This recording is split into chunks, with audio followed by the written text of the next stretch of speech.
Hello दोस्तों, result मित्र के platform पर आप सभी का स्वागत है। मैं अभय प्रताप सिंह। हम अपनी हिस्ट्री को लेकर चल रहे हैं और अभी जो हम बात कर रहे हैं वो क्या है, हमारी एनसीईआरटी। एनसीईआरटी हमने 6th क्लास की शुरू की है। इसमें हम अभी तक 2 चैप्टर देख चुके हैं, जिसमें पहला जो चैप्टर था उसमें हमने मानव की प्रारंभिक क्रियाओं को देखा था कि मानव कहाँ पर रहता था, किस प्रकार से अपना जीवन व्यतीत कर रहा था। सेकेंड चैप्टर में हमने देखा जो मानव खाद्य संग्राहक है, किस प्रकार से वो खाद्य उत्पादन की भूमिका में आया। अब यहाँ पर आप देखेंगे जब मानव खाद्य उत्पादन की भूमिका में आ चुका है तो क्या करेगा। खाद्यों का उत्पादन का मतलब है एक जगह रुककर वो कृषि कार्य करेगा। जब एक जगह रुक के कृषि कार्य और पशुपालन करेगा तो यहाँ से सीधी सी बात आपको देख समझनी चाहिए कि जब वो एक जगह रुका हुआ है तो धीमे धीमे वहाँ पर क्या हो, जनसंख्या की वृद्धि होगी। जनसंख्या की वृद्धि होगी तो वो एक जो छोटी सी कॉलोनी थी अब क्या है, अब वो एक कस्बे का रूप ले लेगी या फिर उस हिसाब से एक शहर का रूप ले लेगी। शहर से मतलब आज की तरह आधुनिक शहर से नहीं है, उस प्रकार के उस समय किस प्रकार के शहर होते थे इसको हम यहाँ पर देखने वाले हैं। तो यही आज का चैप्टर हमें बताता है आरंभिक नगर, और आरंभिक नगर से किस प्रकार हमें उस समय के मानव की जानकारियां प्राप्त होती हैं इसको हम आज देखने वाले हैं। इसी के साथ में हमने एक अनाउंसमेंट किया था आपसे कि आपकी जो रेगुलर हिस्ट्री की क्लासेस हैं जो यूपीएससी के सिलेबस के अकॉर्डिंग चलने वाली हैं वो कब से शुरू होंगी आपकी, वो आपकी शुरू होंगी 19 अक्टूबर से। तो बिल्कुल आप तैयार रहिए, आपकी सिलेबस जो है आपका पूरा यूपीएससी का यहाँ पर कवर करवाया जाएगा और इसी के साथ जितने भी स्टेट क्वेश्चन वो आपके ऑटोमेटिक यूपीएससी के सिलेबस के साथ में कवर हो जाएंगे, ठीक ना। तो अब हम शुरू करते हैं अपने चैप्टर को। जब हमने चैप्टर पर आते हैं तो यहाँ पर चैप्टर 3 है, अध्याय 3 है जो आपको बताता है आरंभिक नगर। अब जब हम आरंभिक नगर की बात करते हैं तो यहाँ पर आप पाएंगे जैसे ही आप बुक को ओपन करेंगे 3rd चैप्टर को, सबसे पहला जो पैराग्राफ है आपको क्या मिलेगा, नगर प्राचीन काल में मानव जीवन से संबंधित जानकारी के महत्वपूर्ण स्रोत हैं। अब यहाँ पर आप देखेंगे अगर वो नगर स्थित हैं जिनकी हमें प्राप्ति हुई है तो यहाँ पर क्या है, जानकारी के महत्वपूर्ण स्रोत। अब इन नगरों से, इन खंडरों से हमें क्या जानकारी मिलेगी, ये आप बिल्कुल आपके दिमाग में क्वेश्चन आएगा कि जो खंडर हैं इनसे हमें क्या जानकारी प्राप्त होगी। अब इसको मैं एक एग्जांपल के द्वारा बताऊंगा। पहले यानी कि मध्यकाल की बात करते हैं हम तो यहाँ पर बड़े बड़े किले हुआ करते थे, बड़े बड़े किले हुआ करते थे। जब ये किलों में आप जाते हैं तो वहाँ पर क्या है, वहाँ पर आप जाके अंदाजा लगाते हैं कि यहाँ पर राजा के बैठने की जगह थी, यहाँ पर राजा का कमरा था, यहाँ पर आम दरबार लगता था, यहाँ पर खास लोगों को बिठाया जाता था, ये सब आप अंदाजा लगाते हैं। तो इसी प्रकार जो आरंभिक नगर हमें मिले हुए हैं मानव की सभ्यता के, उनसे हमने अंदाजा लगाया कि जो मानव था किस प्रकार से यहाँ पर बस्तियों को बसा रहा था, कौन कौन सी तकनीक का उपयोग वो अपने घरों में या फिर अपने शहर में कर रहा था। जैसे कि पानी निकालने की व्यवस्था थी, वर्तमान की तरह नालियां हुआ करती थी या फिर रोडों पर पानी बहता था। शुरुआत में हमने आपको क्या बताया था, मानव क्या था, मानव जंगली जीवन व्यतीत कर रहा था। अब जब किसी जंगली को आप शहर में लेके आएंगे तो वो तो मतलब एक तरह से जंगली रहेगा, लेकिन जब हम इस चैप्टर का अध्ययन करेंगे तो यहाँ पर आप पाएंगे जो मानव है वो एक से एक तकनीकी का प्रयोग करके आज की तरह मॉडर्न शहरों का निर्माण करेगा। आज जब हम स्मार्ट सिटी की बात करते हैं तो स्मार्ट सिटी का कॉन्सेप्ट भी कहीं ना कहीं हम प्राचीन नगरों से ही प्राप्त करते हैं। तो यही नगर आज हम देखेंगे। फिर जब आप यहाँ पर आगे देखेंगे तो यहाँ पर पाएंगे मानव इतिहास को जानने में इन नगरों की क्या है, महत्वपूर्ण भूमिका है। अगर आप मानव के आरंभिक इतिहास को जानना चाहते हैं तो उसके लिए जो ये नगर हैं ये क्या है, ये एक महत्वपूर्ण भूमिका के रूप में हमारे सामने उपस्थित है। इन नगरों से हम जानकारी के तौर पर क्या क्या पाते हैं। यहाँ पर एक क्वेश्चन आता है, अगर ये जानकारी के महत्वपूर्ण स्रोत हैं, महत्वपूर्ण सोर्स हैं, तो इनसे हम क्या क्या जानकारी प्राप्त करते हैं। तो यहाँ पर आप देखेंगे सबसे पहले उनके रहन सहन कैसे थे, मतलब जो व्यक्ति यहाँ पर रह रहे हैं उनके रहन सहन कैसे हैं, किस प्रकार से वो यहाँ पर रह रहे हैं, कैसे घर हुआ करते थे उनके, ठीक, उनके निवास स्थान, वही मैंने आपको बताया कि उनके जो घर हैं किस प्रकार के घर हैं उनके, ठीक है। फिर आप देखेंगे कि उनके घर में पक्के स्थान कहाँ पर होते थे, कच्चे स्थान कहाँ पर होते थे, भोजन पकाने की क्या व्यवस्था थी, ठीक। फिर आप देखेंगे कि नालियों की क्या व्यवस्था थी, पानी निकासी की क्या व्यवस्था थी। इन सब चीज़ों को यहाँ पे हम जानकारी लेंगे। उनके संसाधन यानी कि जो आरंभिक मानव था वो किस किस प्रकार के संसाधनों का प्रयोग करते थे, इनके अस्तित्व भी हमें कहाँ पर मिले, इन्हीं घरों में मिले हैं। जिससे हम अंदाजा लगाते हैं कि ये मानव कहीं ना कहीं तकनीकी से भी परिचित हो चुके थे। उसके बाद आप देखेंगे उनके भोजन आदि की जानकारी प्राप्त होती है। अब जब घर है तो घर से हमें कुछ बर्तनों की प्राप्ति हुई। जब हमें कुछ बर्तनों की प्राप्ति हुई तो उससे हम अंदाजा लगाते हैं कि ये किस प्रकार का भोजन करते थे, भोजन में क्या क्या वस्तुओं का उपयोग करते थे। इन सभी चीज़ों की जानकारी हमें यहाँ पर मिलती है। अब एक एक करके हम क्या करेंगे, एक एक करके इन सभी को हम यहाँ पर समझेंगे। अब यहाँ पर जब आगे आएंगे तो देखिए यहाँ पर हम जो आरंभिक नगर हैं उसके बारे में आपको कुछ इंफॉर्मेशन देना चाहते हैं। अब ये पूरा आप क्या देख रहे हैं, ये भारतीय उपमहाद्वीप का मैप है। भारतीय उपमहाद्वीप से मतलब क्या, इसमें आप देखेंगे अफगानिस्तान, पाकिस्तान, बांग्लादेश, म्यांमार, नेपाल और भूटान, ये सभी भारत के अंग हैं। ठीक, उस समय तो पूरा एक अखंड भारत हुआ करता था। अब यहाँ पर आप देखेंगे कि जो हड़प्पन साइट है, यहाँ पर जो सिंधु घाटी की सभ्यता है, जो आरंभिक नगर हमें मिलते हैं वो हमें सिर्फ और सिर्फ इतने से एरिया में मिलते हैं। यानी कि अगर उसको बोलें तो उत्तर पश्चिम की तरफ हमें ये नगर देखने के लिए मिलते हैं, जबकि हिंदुस्तान तो इतना बड़ा था, या फिर उस भाषा में बोले भारतीय उपमहाद्वीप तो ये क्या था, बहुत बड़ा था। अब हमें केवल इतने से क्षेत्र में ही आरंभिक नगर क्यों मिलते हैं, हमें यहाँ पे भी मिलते सकते। पूरा दक्षिण आप देख रहे हैं, पूरा दक्षिण आपका खाली है, पूरा आपका पूर्व खाली है और पूरा आपका पूर्वोत्तर वाला क्षेत्र खाली है। तो हमें मानव के आरंभिक शोध साक्ष्य में केवल इतने से ही क्षेत्र में क्यों मिले हैं, ये सबसे मुख्य बात आपके सामने उभर के आती है। जिन जिन को अगर इसका आंसर पता है या फिर जो जो अपनी बुद्धि का यूज करके इसका आंसर दे सकते हैं तो कमेंट बॉक्स में जरूर दीजिए। ठीक, जो कमेंट बॉक्स में यहाँ पर आंसर देगा उसको सबसे लास्ट में मैं एक बेहतरीन ट्रिक बताऊंगा कि मोहनजोदड़ो और हड़प्पा के बारे में आप कैसे याद रख सकते हैं। ठीक है, सबसे लास्ट में रुके रहिए, सबसे लास्ट में आपको एक बेहतरीन ट्रिक मैं बताने वाला हूं। कभी ना हड़प्पा के बारे में बोलेंगे, ना ही कभी हम मोहनजोदड़ो के बारे में बोलेंगे। ठीक है, तो यहां पर सवाल आता है कि इतना बड़ा भारतीय उपमहाद्वीप होते हुए मानव का जो आरंभिक जो निशान मिले हैं या फिर मानव की जो आरंभिक बस्तियां मिली हैं वो केवल इन्हीं क्षेत्रों में क्यों मिली हैं, यानी कि उत्तर पश्चिम वाले क्षेत्र में जो आप यहां पर देखेंगे सिंधु नदी घाटी का क्षेत्र, यहीं पर क्यों मिली है, पूरे ये हिंदुस्तान में क्यों नहीं मिली है। तो अब यहां पर आपको क्या पता करना चाहिए, यहां पर जब आप देखेंगे तो यहां पर क्या है, यहां पर आप पाएंगे अरब सागर है। ठीक, और यहां पर क्या है, यहां पर बंगाल की खाड़ी है। अब अरब सागर से और बंगाल की खाड़ी से यहां बस्तियां ना होने का क्या रीजन है, बहुत ज्यादा रीजन है। आपने देखा होगा या फिर आप ज्योग्राफी पढ़ेंगे, जब ज्योग्राफी क्लासेस लेंगे, अगर कुछ लोग ले चुके हों तो उनको पता होगा कि जून के पहले सप्ताह में जो केरल है यहां से क्या है, यहां मानसून की उत्पत्ति होती है, मानसून भारत में प्रवेश करता है। अब जब मानसून भारत में प्रवेश करेगा तो कहां से आ रहा है, ये आ रहा है आपका दक्षिण में, यानी कि केरल से। तो ये पूरा जो रीजन है ये आप देखें समुद्र के पास में स्थित है। ऊपर से आप आएंगे तो ये पतला होता जा रहा है। ठीक, जब ये पतला होता आ रहा है तो ये वाला जो रीजन है इसमें पूरे मानसून की पहुंच होगी। ठीक, जब पूरे मानसून की यहाँ पर पहुंच होगी तो आप पाएंगे जैसे ही मानसून यहाँ पर आएगा ये पूरे क्षेत्र में अत्यधिक वर्षा करेगा।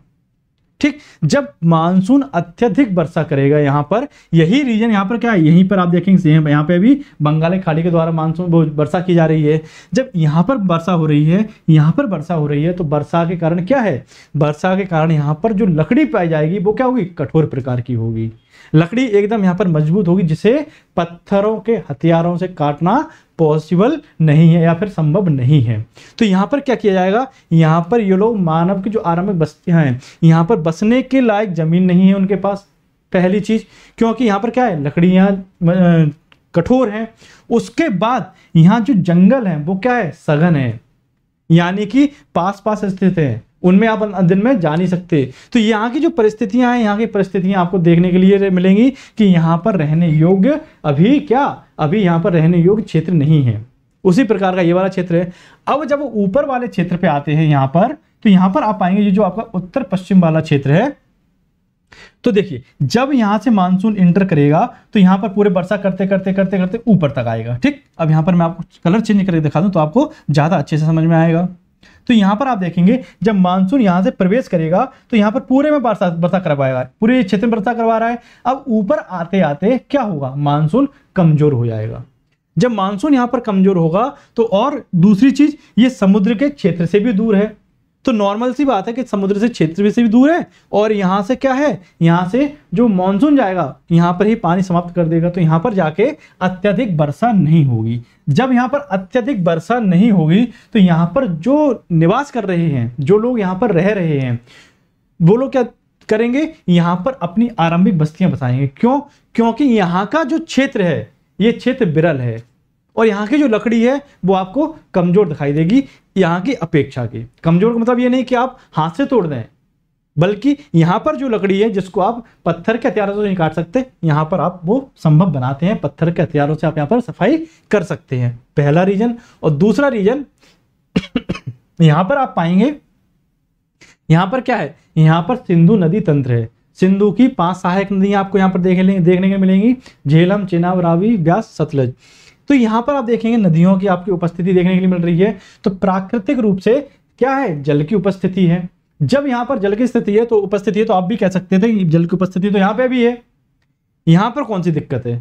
तो यहाँ पर पहली बात तो मैंने बताया कि क्या है, जंगल आपके सघन है। दूसरी बात, यहाँ पर जितनी भी नदियां पाई जाती हैं ये मानसूनी प्रकार की होंगी, क्योंकि ऊपर की जो नदियां हैं इनको पानी कहाँ से प्राप्त हो रहा है, इनको पानी प्राप्त हो रहा है ग्लेशियर से। अब यहाँ पर पाएंगे ये वाला जो पूरा रीजन है, 1 मिनट में ऐसे साफ कर दूं तो आपको अच्छे समझ में आएगा। ये जो ऊपर का रीजन है यहाँ पर, ये पूरा किसका है, ये आप देखेंगे यहाँ पर, इसको ऐसे कर दें तो ये सिंधु नदी का रीजन है। फिर उसका नाम आप देखेंगे आप, ये पूरा रीजन किसका है, ये गंगा नदी का रीजन है। और यहाँ पर आप देखेंगे ये वाला जो रीजन है ये किसका है, ये ब्रह्मपुत्र नदी का रीजन है।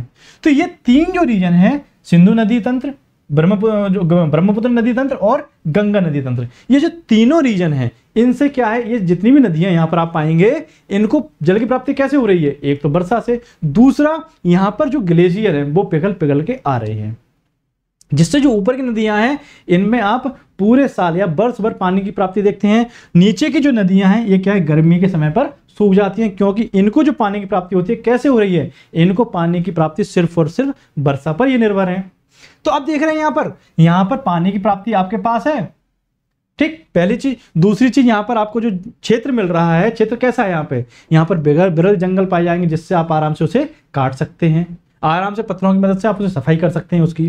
दूसरा रीजन। तीसरा रीजन, जब ये लोग स्थायी बस्तियां बसाने की सोचेंगे, पहले तो घुमक्कड़ जीवन जी रहे हैं, अब जब ये लोग क्या कर रहे हैं, ये लोग जब यहाँ पर रुक के स्थायी जीवन व्यतीत करेंगे, तो स्थायी जीवन व्यतीत करने की पहली शर्त क्या थी कि आपके पास एग्रीकल्चर लैंड होनी चाहिए जहां पर आप कृषि कर सकें। तो यहां पर आप पाएंगे जो नदियां हैं अपने साथ में मिट्टी को लेके आती हैं, जो उपजाऊ मिट्टी मानी जाती है, तो वो पूरे क्षेत्र में बिखेर देती है, जिससे यहां पर कृषि कार्य भी संभव हो पाएगा। तो आप देख रहे हैं कि मानव ने पूरे भारतीय उपमहाद्वीप में केवल इस क्षेत्र को क्यों चुना। अगर कोई भी आपसे पूछे, बिल्कुल आपको यह सटीक जवाब देना है कि इसलिए इन जो निम्नलिखित ये कारण थे जिसकी वजह से मानव ने क्या किया, अपनी यहां पर बस्तियां बसाई, ना कि पूरे भारतीय उपमहाद्वीप में।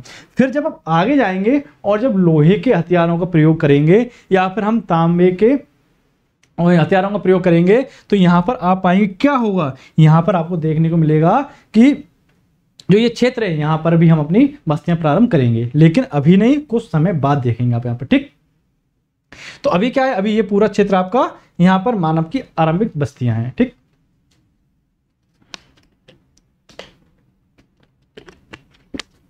अब हम आगे देखते हैं यहां पर कौन कौन से मुख्य नगर आपके कहां पर स्थित हैं। यहां पर देखिए, यहां पर हड़प्पा है, यहां बनावली, राखीगढ़ी, कालीबंगन, कोटदीजी, मोहनजोदड़ो, बालाकोट, चंदूरू, धौलावीरा, ठीक, लोथल, और यहाँ पर नागेश्वर। तो ये शहर आपको यहाँ पर देखने को मिलते हैं। अभी इनके बारे में हम क्या है, चर्चा करने वाले हैं। जब हम इनके बारे में चर्चा करेंगे तो सारी जो विशेषता हैं इनकी हम यहाँ पर बताने वाले हैं। अब हम आते हैं अपने टॉपिक पर। ये देखिए, ये बात जो है कि आरंभिक मानव की बस्तियां यहीं पर क्यों हुई, ये एनसीईआरटी में नहीं मिलेगा आपको।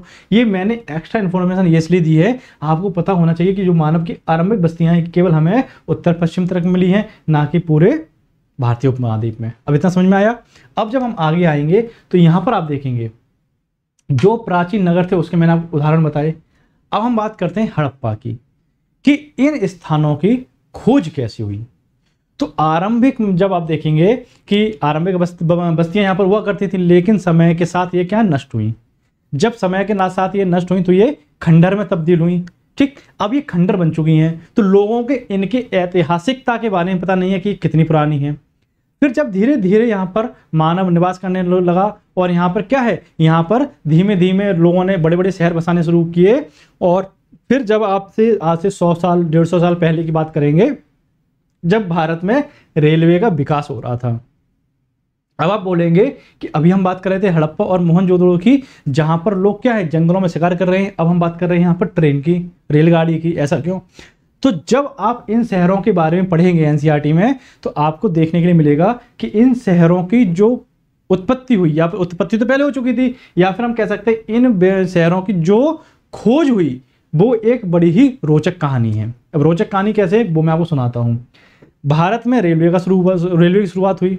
जब भारत में रेलवे आई तो सीधी बात क्या थी, सबसे पहले रेलवे को आने के लिए पटरियां चाहिए थी। जैसे आपको मेन क्लास में आने के लिए, मेन कोर्स पर आने की एनसीईआरटी चाहिए, उसी प्रकार इन लोगों को जो यहाँ पर रेलवे लेके आ रहे हैं ब्रिटिशर्स, उनको क्या है, उनको यहाँ पर पहले पटरियां चाहिए। तो यहाँ पर हो रहा था पटरियों का विकास भारत के पूरे क्षेत्र में। जब भारत के पूरे क्षेत्र में पटरियों का विकास हो रहा था तो सीधी सी बात है, पाकिस्तान भी तो भारत का हिस्सा था, तो यहाँ पे भी जो मुख्य शहर थे यहाँ पर आपकी पटरियों का विकास किया जा रहा था। तो हड़प्पा के पास में, जो हड़प्पा की साइट थी, हड़प्पा का जो क्षेत्र था, उसके पास में यहाँ पर पटरियों का विकास हो रहा था।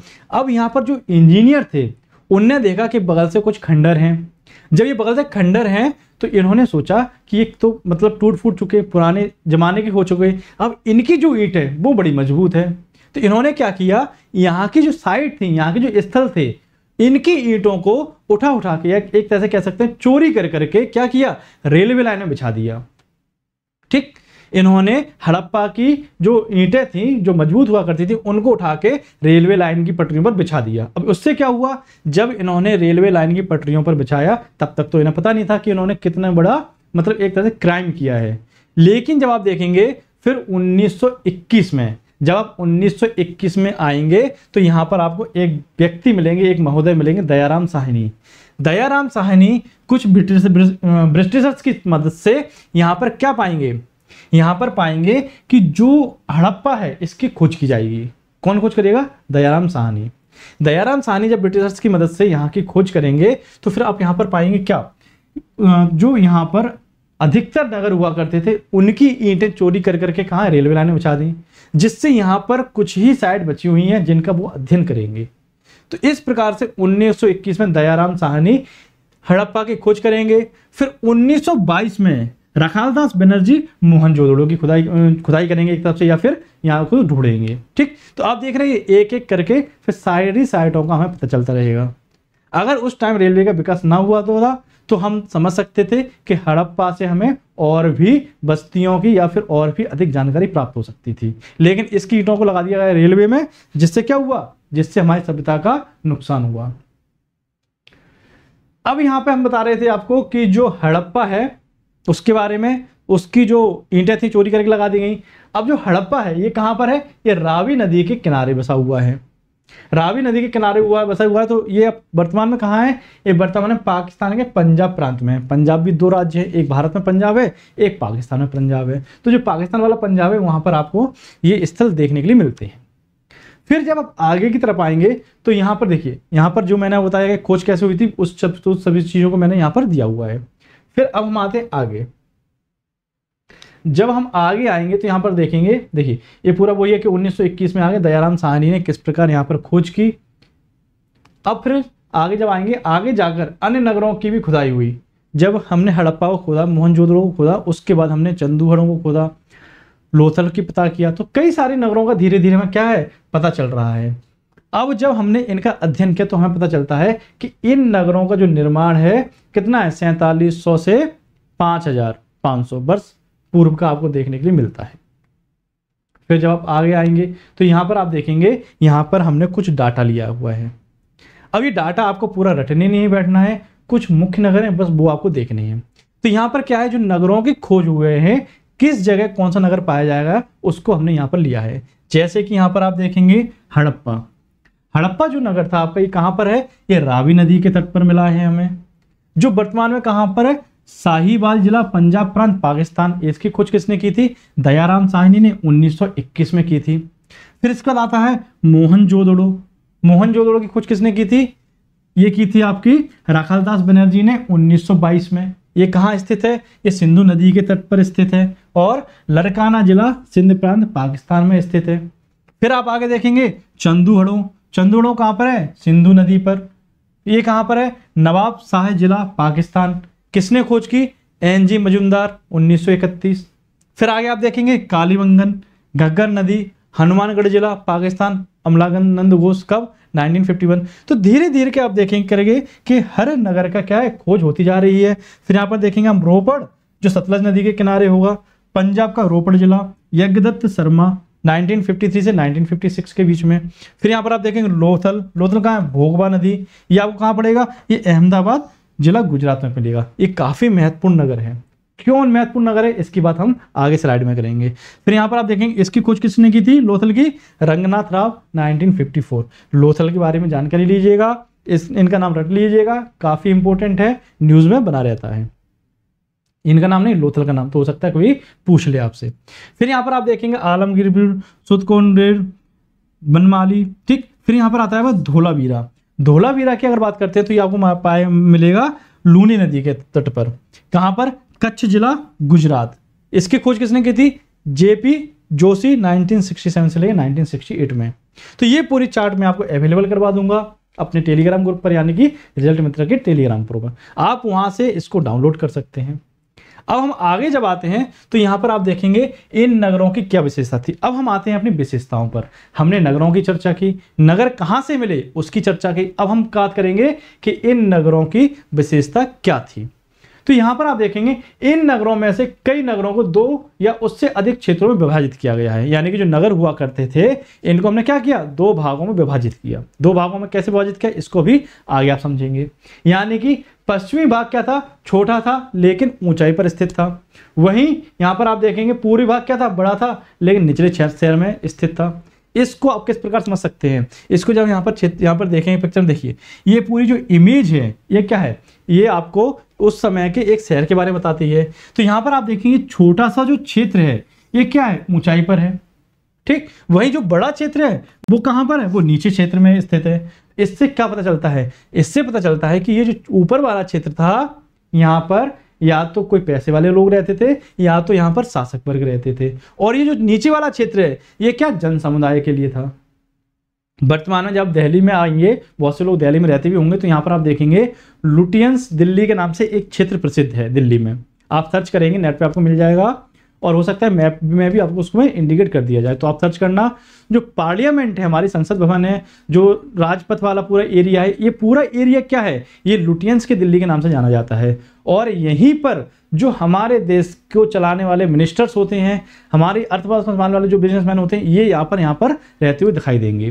तो इसी प्रकार हम कह सकते हैं कि छोटा सा एरिया है वो कहाँ है, वो लुटियंस की दिल्ली है, और आसपास जो उसके घेरे हुए पूरा एरिया है कौन है, ये आम आदमियों का है। तो अगर अचानक से दिल्ली में भूकंप आता है, भगवान करे ऐसा ना हो, केवल हम एक एग्जाम्पल के तौर पे इसको ले रहे हैं, अगर दिल्ली में भूकंप आता है और सभी चीजें दब जाती हैं तो कल को यहाँ पर खोज की जाएगी तो क्या होगा, तो यहाँ पर जानकारी निकल के आएगी कि एक क्षेत्र ऐसा हुआ करता था जहाँ पर कई सारी हरियाली देखने के लिए मिलती है, बड़े बड़े घर देखने के लिए मिलते हैं। यानी कि इतने बड़े बड़े घर हैं, कई बीघों में हैं, और उसमें रहने वाले 1 या 2 लोग हैं या फिर 5 लोग हैं। और वहीं आप देखेंगे मुखर्जी नगर जैसा एरिया मिलता है जहां पर छोटे छोटे चिड़ियाघर जैसे घोंसले हैं, वहां पर क्या है, एक कमरे में 3-3 4-4 लोग रह रहे हैं। तो इससे पता चलेगा जो लुटियंस की दिल्ली है वो शासक वर्ग की हुआ करती थी, और जो मुखर्जी नगर और उसके आसपास का एरिया है या फिर दिल्ली का और दूसरा एरिया है, वहां पर क्या है, वहां पर आम जनता रहती थी। तो इसी तरह से तो आप खोज करते हैं किसी चीज की, इसी तरह से तो आप पता लगाते हैं। तो वही जानकारी हमें यहाँ पर क्या है, वही जानकारी हमें जो पिछला समय बीत चुका है उसकी हम इसी प्रकार से यहाँ पर क्या है, सभी चीजों को हम अंदाजा लगाते हैं। फिर यहाँ पर आएंगे जो ऊपरी भाग है, देखो ऊपरी भाग के बारे में मैंने आपको बताया, ऊपर वाले क्या कहता है, ये आपका नगर दुर्ग था, ठीक। इसको नगर दुर्ग की संज्ञा दी गई है, यानी कि यहाँ पर राजा या फिर इस समय के शासक लोग रहा करते थे। फिर हम आगे आएंगे तो यहां पर आपको क्या देखने को मिलेगा, जब आप आगे आएंगे इसी में चैप्टर में, तो आप आएंगे इन नगरों को चारों ओर से घेरे हुए क्या थी, एक पक्की दीवार थी। देखिए कई सारे शहरों की आपको स्थिति ऐसे देखने को मिलेगी कि पूरे शहर को घेरते हुए एक दीवार मिल जाएगी, ठीक, जो पक्की ईंटों की बनी हुई थी। तो कई सारे एग्जाम में पूछा गया है कि पक्की ईंटों की दीवार मिली है या नहीं मिली, इसलिए हम यहाँ पे आपको ये बता रहे हैं। अब यहाँ पर एक बात आती है, यहाँ पर हम सिर्फ आपको उतनी ही इंफॉर्मेशन देंगे, उसी से रिलेटेड इंफॉर्मेशन देंगे जो आपकी एनसीईआरटी में है, क्योंकि इन सब चीज़ों के बारे में कहाँ हम अपनी जो रेगुलर क्लासेस हैं जो आपकी 19 अक्टूबर से शुरू हो रही हैं उसमें हम फिर से देखने वाले हैं। फिर से हम आपको यूपीएससी के सिलेबस के अनुसार यहाँ पर बताएंगे और बाकायदा नोट्स भी बनवाएंगे, ठीक है। इसीलिए अभी जो लोग कमेंट कर रहे हैं नोट्स के लिए, बिल्कुल मत कीजिए। अभी मैं आपके नोट्स जो कमेंट हैं उन पर ध्यान नहीं दूंगा, क्योंकि आप, मुझे पता है, एक ही रट लगा के बैठेंगे कि नोट्स चाहिए, नोट्स चाहिए। ठीक, नोट्स वहीं पर मिलेंगे जो आपके लिए रिलीवेंट होंगे, जो आपके लिए बर्डन नहीं होंगे। अब यहाँ पर जब हम आगे आएंगे तो इन नगरों से हमें क्या है, कुछ खास इमारतों की प्राप्ति होती है। अब कौन सी खास इमारतें हैं उसे हम आगे समझेंगे। अब अगर देखिए, अब यहाँ पर कुछ खास इमारतों में पहला क्या है, स्नानागार। कहाँ पर मिला है हमें? मोहनजोदड़ो में। मोहनजोदड़ो से हमें एक विशाल स्नानागार की प्राप्ति हुई है। स्नानागार से मतलब वर्तमान का स्विमिंग पूल। फिर यहाँ पर आप देखेंगे जो स्नानागार हमें मिला हुआ है, जिस प्रकार से आप इस इमेज में देख रहे होंगे, देखिए ये जो देख रहे हैं ना, ये गड्ढा टाइप में, ये क्या है? यही हमें विशाल स्नानागार मिला हुआ है। अभी आप बोलेंगे इतना विशाल तो दिख नहीं रहा, तो ये दोस्तों इमेज है, छोटी इमेज है। और ये स्नानागार जो है ना, उस हिसाब से जब कुछ 100 कुछ हजार जनसंख्या होती थी उसके हिसाब से बड़ा है ना। अब आप देखेंगे यहाँ पर इसकी विशेषता क्या थी। अब जो ये स्नानागार था, इसमें पानी भरा जाता था, काय के लिए? नहाने के लिए। अब यहाँ पर आप पाएंगे जब इसमें पानी भरा जाता था तो क्या इनके पास इतनी अच्छी टेक्नोलॉजी थी कि पानी इसमें से लीकेज नहीं होता था? वर्तमान में हम अच्छे से अच्छे चीज़ों का प्रयोग करते हैं, तभी लीकेज आती है, तभी सीलन आती है। तो यहाँ पर ये लोग क्या करते थे, यहाँ पर आप देखेंगे पानी के रोकने के लिए ये लोग प्लास्टर का उपयोग करते थे, और प्लास्टर के ऊपर चारकोल की परत चढ़ा देते थे। सबसे पहले यहाँ पर एक प्लास्टर बनाते थे ये लोग, मिट्टी के घोल बना के। फिर क्या करते थे, उसके बाद इसमें चारकोल की, यहाँ पर क्या है, चारकोल का लेप लगा देते या फिर परत चढ़ा देते थे, जिससे जो लीकेज था वो बंद हो जाता था। क्लियर? अब यहां पर आप देखेंगे नजदीक में ही जो ये स्नानागार मिला है, नजदीक में ही आप देखेंगे इस प्रकार के यहां पर कमरों के अवशेष मिले हैं, या फिर यहां पर आप देखेंगे नीचे की तरफ यहां पर आपको कमरों के अवशेष दिखाई देंगे। एक कमरे क्यों हुआ करते थे? जब यहां पर स्नान किए जाते थे तो रूम में जाके आप कपड़े चेंज कर सकें, इसीलिए यहां पर क्या है, इसीलिए यहां पर आपको कमरे मिलेंगे। वर्तमान में आप देखेंगे, वर्तमान में हम आधुनिक हो चुके हैं, ठीक। तो यहाँ पर आप वर्तमान आप देखेंगे क्या होता है, स्विमिंग पूल के पास में ही खड़े होकर कपड़े चेंज कर दिए जाते हैं। लेकिन इस जमाने में जब ये लोग आरंभिक अवस्था में थे, उस समय भी कितनी ये लोग अपने आप को सुरक्षित रखते थे कि यहाँ पर भी इन्होंने कमरों का निर्माण किया कपड़े बदलने के लिए। अब इसमें आप पाएंगे कि इसमें क्या व्यवस्था है। देखिए इस इमेज में जब आप देख रहे होंगे, सामने से यहाँ पर क्या है, वो सीढ़ियां दिखाई दे रही होंगी, ठीक। अब जो स्नानागार है इसमें उतरने के लिए देखिए अब ये काफी गहरा है, डायरेक्ट छलांग तो लगा नहीं सकते आप। तो यहां पर क्या किया गया, यहां पर दोनों तरफ, यहां पे भी और यहां पे भी क्या है, सीढ़ियां हैं। क्यों? इसमें नीचे उतरने के लिए। जब आप इसमें नीचे उतरेंगे, नहा धो के फिर ऊपर आ जाइए, रूम में जाके कपड़े चेंज कीजिए, बढ़िया सुविधा है। अब आप जब आगे बढ़ेंगे तो यहां पर देखेंगे यह तालाब या स्नानागार हमेशा चालू नहीं रह रहता था। ऐसे हमें साक्ष्य मिले हैं कि इसका उपयोग कुछ विशिष्ट अनुष्ठानों के लिए किया जाता था। अनुष्ठान क्या होते हैं, जैसे पूजा पाठ हुई या फिर कुछ और धार्मिक समारोह हुआ, तभी इस सागर में या फिर तभी इस जो आपका यह स्विमिंग पूल है इसमें स्नान किए जाते थे, समझे। और वैसे भी उनके हिसाब से तो सागर ही का, कहाँ उनने महासागर दर्शन किए थे, जो कुछ है उनके लिए यही है। आप सागर ही बोल सकते हो, आप इसे तालाब भी बोल सकते हो, और आप इसे स्विमिंग पूल भी बोल सकते हो। फिर हम आगे बढ़ते हैं। जब हम आगे बढ़ेंगे तो यहाँ पर हमें दो नगरों के नाम देखने के लिए मिलते हैं। कौन से दो नगर? पहला तो आपको कालीबंगा है, दूसरा आपका लोथल है। तो पहले जैसे मैंने आपको पहली स्लाइड में बताया था, इस वाली में कालीबंगन कहाँ था आपका? घग्गर नदी के किनारे, ये हनुमानगढ़ जिला पाकिस्तान में मिलता था। दूसरा नगर कौन था आपका? लोथल, जो भोगम नदी के किनारे कहाँ पर था? अहमदाबाद गुजरात में था। अब यहाँ पे हम बात करने वाले इन दोनों नगरों की सॉरी, जब हम इन दोनों नगरों की बात करेंगे सबसे पहले हम बात करेंगे किसकी? कालीबंगा की। तो यहां पर आप देखेंगे यह नगर गंगानगर जिले में घग्गर नदी के बाएं तट पर, ठीक, जिसको हम प्राचीन सरस्वती नाम से भी जानते हैं। अब यहां पर आप देखेंगे खोजकर्ता कौन थे इसके खोजकर्ता थे ब्रजवासी लाल और बीके थापर, ये दोनों इसके खोजकर्ता थे। आगे जब बढ़ेंगे तो जो लोथल, जो आपका कालीबंगा था, जैसे कि आप यहाँ पर इमेज में देख रहे होंगे, ये पूरा क्या कालीबंगा की इमेज है। तो यहाँ पर आप पाएंगे यहाँ से हमें कुछ वस्तुओं की प्राप्ति हुई है। कौन कौन सी वस्तुओं की प्राप्ति हुई उसकी चर्चा करेंगे। सबसे पहले हमें यहाँ पर क्या मिले, सबसे पहले हमें यहाँ पर जोते हुए खेत के निशान मिले हैं। जो कल मैंने आपको बताया था कि हल के द्वारा जोते हुए खेत के निशान हमें कहाँ से मिले हैं, ये हमें कालीबंगन से मिले हैं। फिर आप आगे देखेंगे यहाँ से हमें एक साथ दो फसलों को बोए जाने की क्या मिलती है, पद्धति मिलती है या फिर साक्ष्य मिलते हैं कि यहाँ पर एक साथ दो फसलों को उगाने का तकनीक था इनके पास। वर्तमान में हम क्या करते हैं, वर्तमान में हम एक समय में एक ही खेती करते हैं। यहाँ पर देख रहे हैं दो दो खेती की जा रही हैं। फिर आगे आप देखेंगे यहाँ पर अग्नि वेदिका और हवन कुंड की प्राप्ति हुई है, जिससे हम यहाँ पर अंदाजा लगा सकते हैं कि यहाँ पर अनुष्ठानिक कार्य भी किए जाते थे, पूजा पाठ भी की जाती थी, क्योंकि यहाँ पर आपको अग्नि वेदिका और हवन कुंड के साक्ष्य मिल रहे हैं। फिर आगे आप देखेंगे काले रंग की चूड़ियों की प्राप्ति हुई है। फिर यहाँ पर आप देखेंगे भूकंप आने के प्राचीनतम साक्ष्य भी आपको मिले हैं। ठीक, भूकंप आने के अगर प्राचीनतम साक्ष्य आपसे पूछी जाए तो कहाँ होंगे, ये होंगे आपके कालीबंगा में।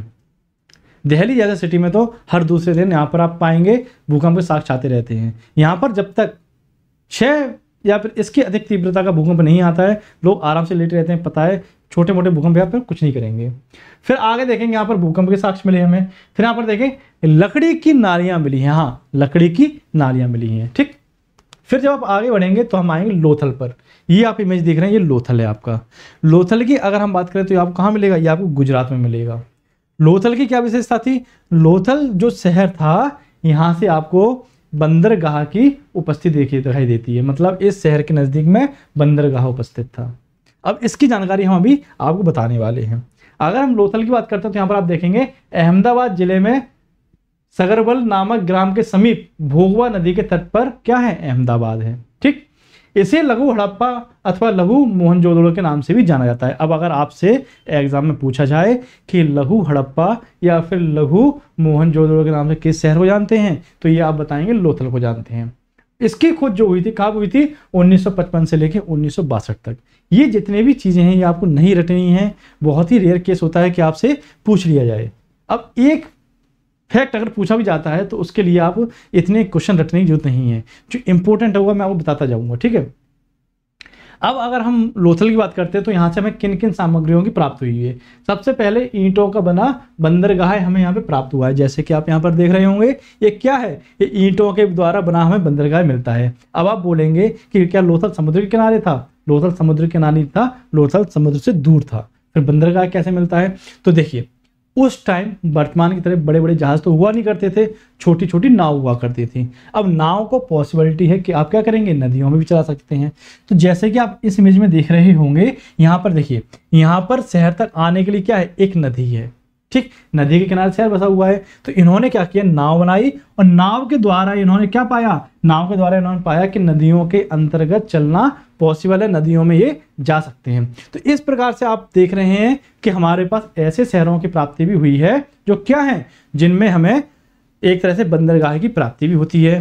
ठीक, अब यहाँ पर आप देखेंगे, यहाँ से हमें ये जो नदी है ना, ये कौन सी नदी है, ये भोगवा नदी है। क्यों, भोगवा नदी के किनारे तो बसा हुआ है। ठीक, प्राचीनतम बंदरगाह के साक्ष्य हमने देख लिए। फिर इसके बाद आप देखेंगे युगल समाधान। युगल समाधान से मतलब क्या है, यानी कि एक ही कब्र में महिला और पुरुष के अवशेष प्राप्त हुए हैं, जिससे पता चलता है कि यहाँ पर महिला और पुरुष को एक साथ दफनाया गया था। फिर यहाँ पर आप देखेंगे फारस की मुहरें मिली हैं। फारस जो देश था आपका, यहाँ पर आप देखेंगे क्या है, मुहरें मिली हैं। अब यहाँ पर फारस की मुहरें क्या कर रही हैं यहाँ पर, तो मैंने आपको बताया कि क्या थी, ये पोर्ट सिटी थी, यानी कि ये यहाँ से आप क्या करते थे, समुद्र में जा सकते थे नाव चलाते चलाते। तो यहाँ से आप अंदाजा लगा सकते हैं, तो यहाँ से क्या है, व्यापार भी हुआ वो करता होगा, कुछ चीज़ों की जरूरत इन्हें में पड़ती होगी तो ये जाते होंगे, या फिर वहाँ से व्यापारी आते होंगे फारस से।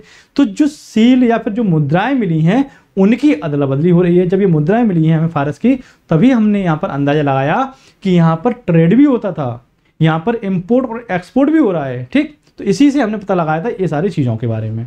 यहाँ पर आप पाएंगे नाव के चित्रयुक्त मुहारें मिली हैं। जो मुहारें मिली हैं वहाँ पर हमें नाव की फोटो भी हमें देखने को मिलती है। मैंने आपको क्या बताया था कि यहाँ पर आपको जानवरों की, फूल पत्तियों की और जानवरों की या फिर नाव की चित्र भी देखने के लिए मिलती है। ठीक, यहाँ तक समझ में आया। अब जब हम आगे आएंगे तो यहाँ पर आप देखेंगे भवन, नाले और सड़कें।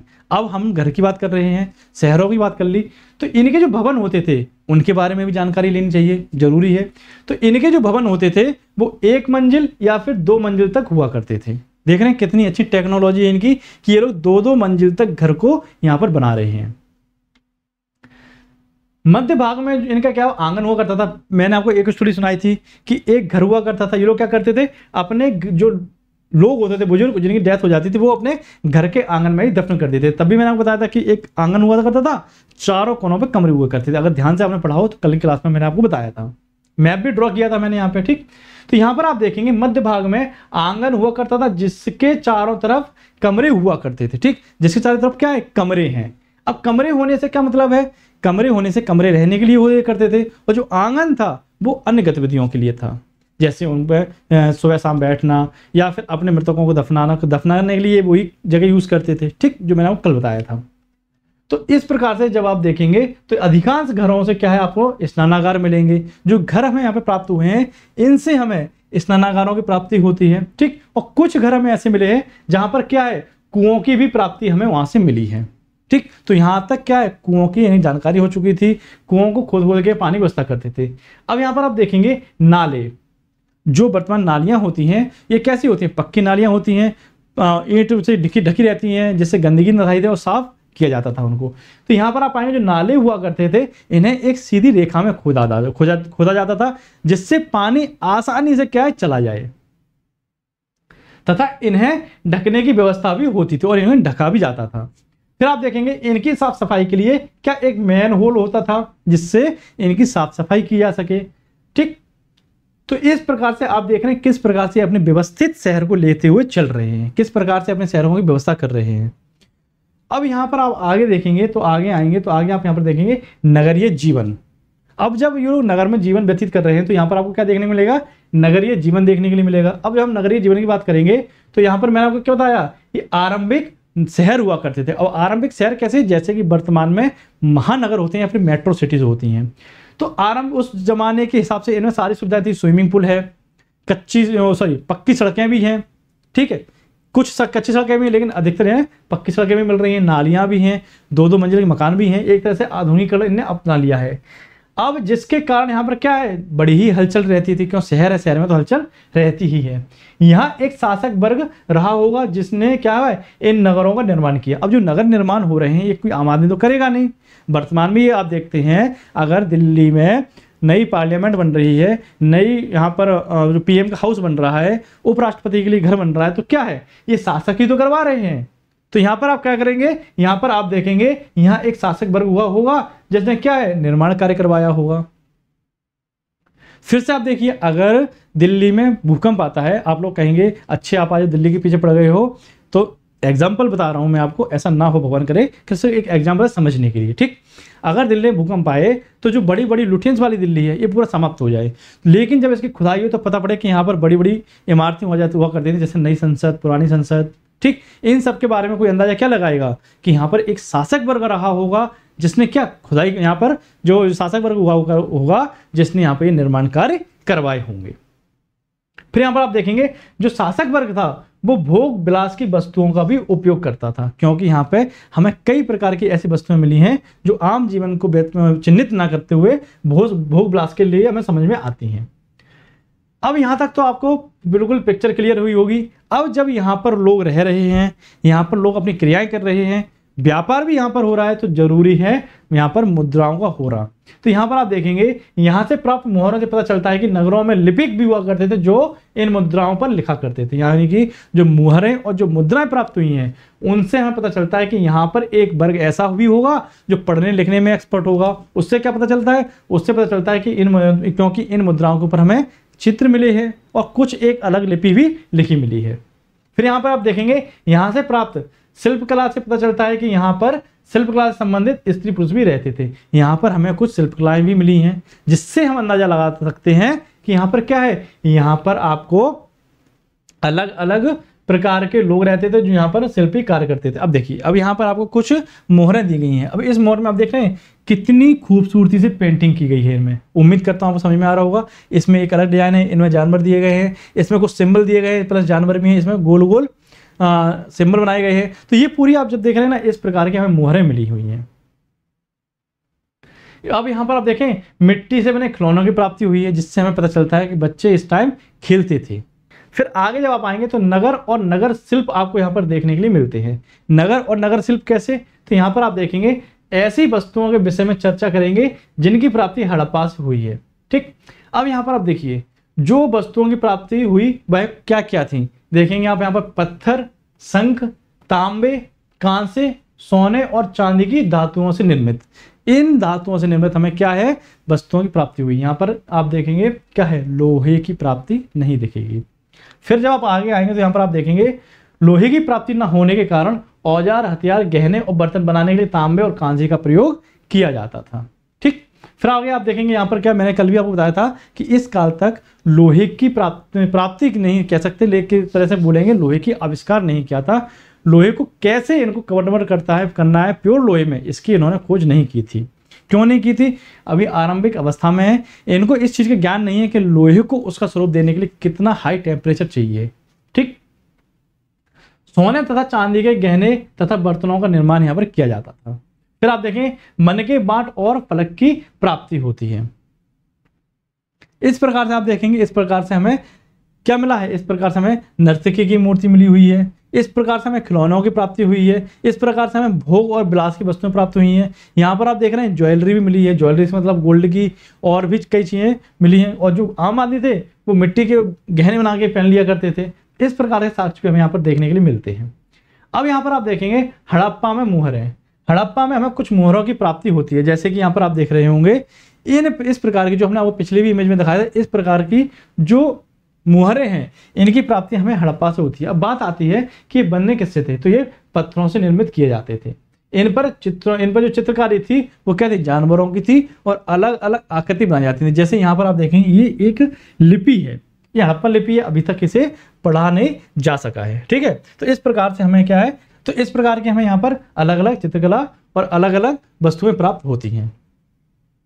फिर जब आप आगे देखेंगे तो यहाँ पर आप पाएंगे इन पर जानवरों के चित्र भी मिलते हैं। ठीक, फिर बर्तन, अगर हम हड़प्पा में प्राप्त बर्तनों की बात करते हैं तो यहाँ पर आप देखेंगे मुख्यतः मिट्टी से निर्मित, जिन पर काले रंग से डिजाइन किए गए खूबसूरत लाल मिट्टी से, यहाँ पर देखिए पहले एक बर्तन लिया, उसको पकाया इन्होंने, फिर उसके ऊपर काला रंग करेंगे। ठीक, काले रंग के ऊपर लाल रंग से डिजाइन बनाएंगे। ऐसे डिजाइनदार वस्तुओं की या फिर ऐसे डिजाइनदार बर्तनों की हमें प्राप्ति हुई है। जिस तरह से यहाँ पर आप देख रहे होंगे इस प्रकार के बर्तन हमें देखने के लिए मिलते हैं।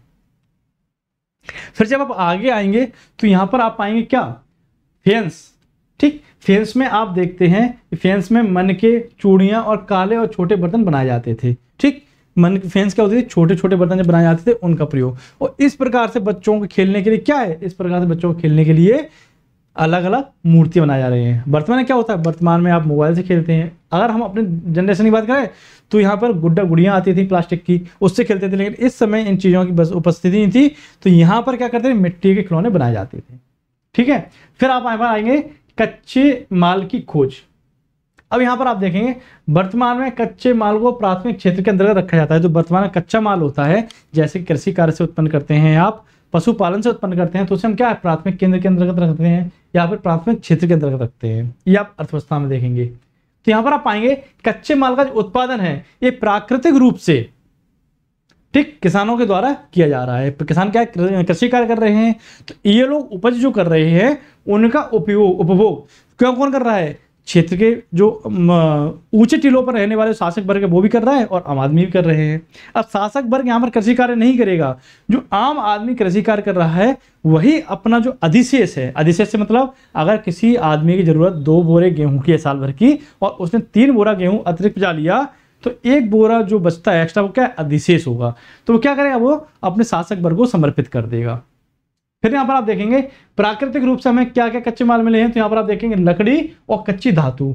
वही मानव द्वारा क्या क्या उपजाया जा रहा है, यहाँ पर अनाज और पशुपालन। ठीक, तो ये चीजें यहाँ पर आपको देखने के लिए मिलती हैं। फिर जब आप आगे आएंगे तो यहाँ पर आप देखेंगे हड़प्पा के लोगों को कई चीजें अपने आसपास के क्षेत्रों से ही प्राप्त हो जाती थी। अभी मैंने आपको क्या बताया, यहाँ पर इम्पोर्ट और एक्सपोर्ट भी होता था। अब यहाँ पर बात आती है कि इम्पोर्ट और एक्सपोर्ट होता क्यों था, तो हड़प्पा के जो लोग थे वो क्या करते थे, उनको कई सारी चीज़ों तो अपने आसपास से मिल जाती थी, जैसे कि कौन कौन सी, तांबा, लोहा, सोना और चांदी। तो यहाँ पर आप देखेंगे कुछ चीज़ें तो यहाँ पर इनको आसपास प्राप्त हो रही है, लेकिन इसमें से आप देखेंगे सारी चीज़ें प्राप्त नहीं होंगी। ठीक है, तांबा जैसे हुआ तो ये प्राप्त हो जाएगा, लेकिन यहाँ पर आप देखिए जो महत्वपूर्ण चीजें हैं, कैसे कि इसमें आप देखेंगे सोना हुआ आपका, ठीक है, और भी कोई खाने पीने की चीजें जो हुआ करती थी, जो इनको नजदीकी क्षेत्र से प्राप्त नहीं होती थी, उनको क्या करते थे, उनको ये दूर दराज से क्या करते थे, मंगाते थे, यानी आयात करते थे। ठीक, अब यहां पर आप देखेंगे तांबा जो है ये कहां से ले रहे हैं, ये राजस्थान से आयात कर रहे हैं। ठीक है, इसी प्रकार जब आप आगे देखेंगे तो यहां पर क्या देखने के लिए मिलेगा, जब आगे आएंगे तो यहां पर आप पाएंगे कांसा बनाने के लिए तांबे के साथ टिन को मिलाया जाता है। लेकिन यहां पर आप पाएंगे आधुनिक जो ईरान है और जो आधुनिक अफगानिस्तान है, यहां से हम लोग क्या करते थे, यहां से हम लोग तांबे का इंपोर्ट करते थे। ठीक, फिर आप देखेंगे कर्नाटक से सोना मिल रहा है इन लोगों को। फिर बहुमूल्य जो पत्थर हैं ये गुजरात और ईरान से ले रहे हैं और अफगानिस्तान से ले रहे हैं। तो ये सारी चीजें आपको हमें कहां से जानकारी मिल रही है, ये सारी चीजें जानकारी हमें उनके जो स्रोत मिले हैं उनसे हमने पता लगाया है। फिर यहाँ पर आप देखेंगे नगरों में रहने वाले लोगों के भोजन। अब जो नगरों में लोग रहते थे इनके भोजन की प्राप्ति हमें कैसे हुई, या फिर इनके भोजन के साक्ष्य हमें कैसे मिले।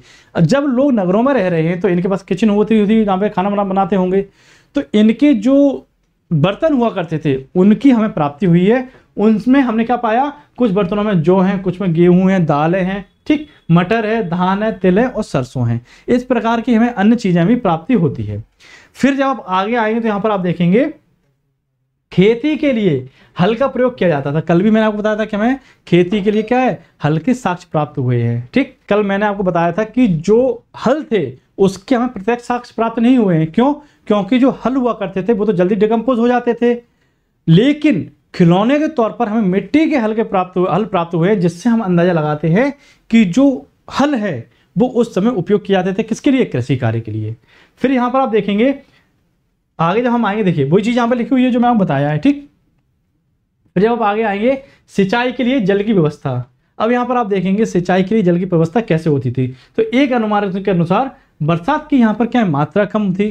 ठीक, तो ये लोग क्या करते थे, सिंचाई के लिए पानी का संचय करते थे, यानी कि पानी को सुरक्षित रखते थे। फिर यहां पर आप देखेंगे आगे क्या है, हड़प्पा में पशुपालन। मैंने आपको पहले भी क्लास में बताया था कि ये जो व्यक्ति हैं ये क्या है, पशुपालन कर रहे हैं, कृषि कार्य कर रहे हैं। तो पशुपालन में ये गाय, भैंस, भेड़, बकरियां पालते थे, जिनका प्रयोग दूध के लिए, भोजन के लिए तथा कृषि कार्यों के लिए किया जाता था। अब यहाँ पर एक विवाद आता है कि क्या ये लोग जो घोड़े होते थे उनसे परिचित थे। तो नवीन शोधों से पता चला है कि 1-2 कब्र ऐसी हैं जहां से हमें घोड़ों की प्राप्ति हुई है, बाकी कहीं से भी हमें घोड़ों की प्राप्ति नहीं होगी। अब हम आते हैं अपने अगले टॉपिक पर। अगला टॉपिक जो है हमारा वो हमें बताता है कि गुजरात में हड़प्पा कालीन स्थल। अगर हम गुजरात में हड़प्पा कालीन स्थल की बात करते हैं तो यहाँ पर आपको देखने के लिए मिलेगा धौलावीरा। धौलावीरा हड़प्पा कालीन क्या था, एक स्थल था। अब यहाँ पर आप देख रहे हैं कि जितनी भी हम सभ्यताओं की बात कर रहे हैं, देखिए यहाँ पर आप एक चीज नोट करेंगे कि जितने भी हमने शहरों के नाम लिए इनके आगे हम हड़प्पा नाम क्यों लगा रहे हैं। एक मिनट रुकना, जब हम वो मैप निकालें, हाँ ये वाला आप जो मैप देख रहे हैं इसमें आप पाएंगे कि इतने सारे क्षेत्रों से हम हर क्षेत्र के आगे हड़प्पा क्यों लगा रहे हैं। यानी कि हड़प्पा संस्कृति में हमें धौलावीरा मिला, लोथल मिला, ऐसे क्यों बोल रहे हैं हम। तो यहाँ पर आप पाएंगे इस सभ्यता के अंतर्गत सबसे पहले किस चीज की खोज हुई थी, हड़प्पा की, इसीलिए हम इसको क्या कहते हैं, हड़प्पा सभ्यता कहते हैं।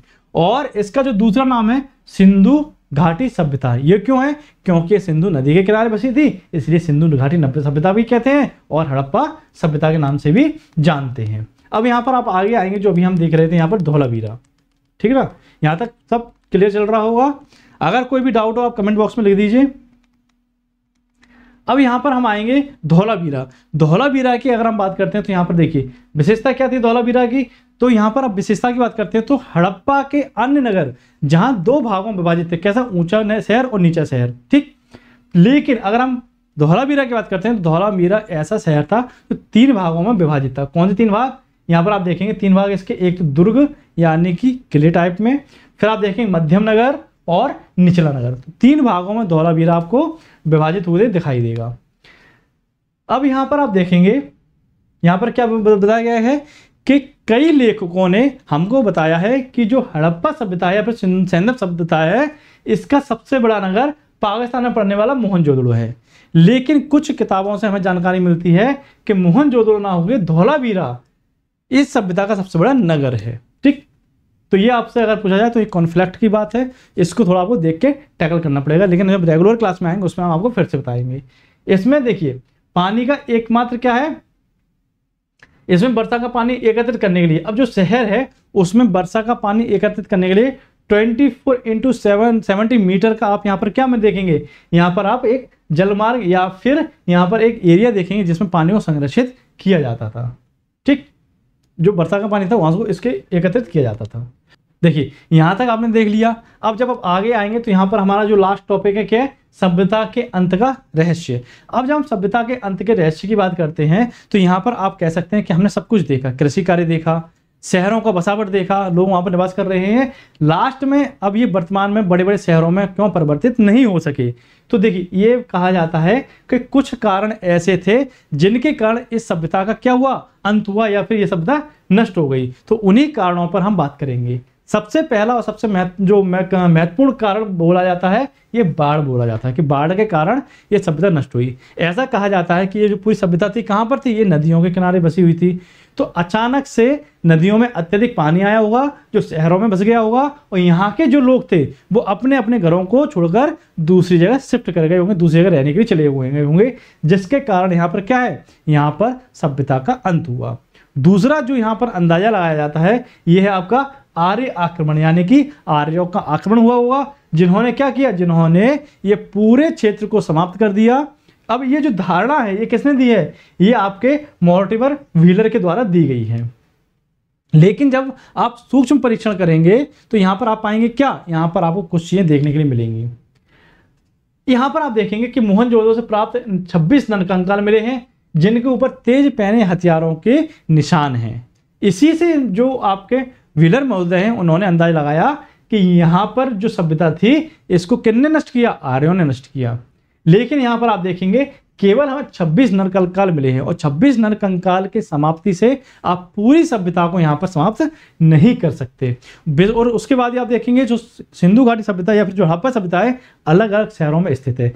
एक शहर खत्म हो सकता था, 2 शहर खत्म हो सकते थे, पूरी सभ्यता खत्म होनी पॉसिबल नहीं थी। इसके बाद आप देखेंगे हड़प्पा से हमें 2 प्रकार की कब्रें मिलती हैं।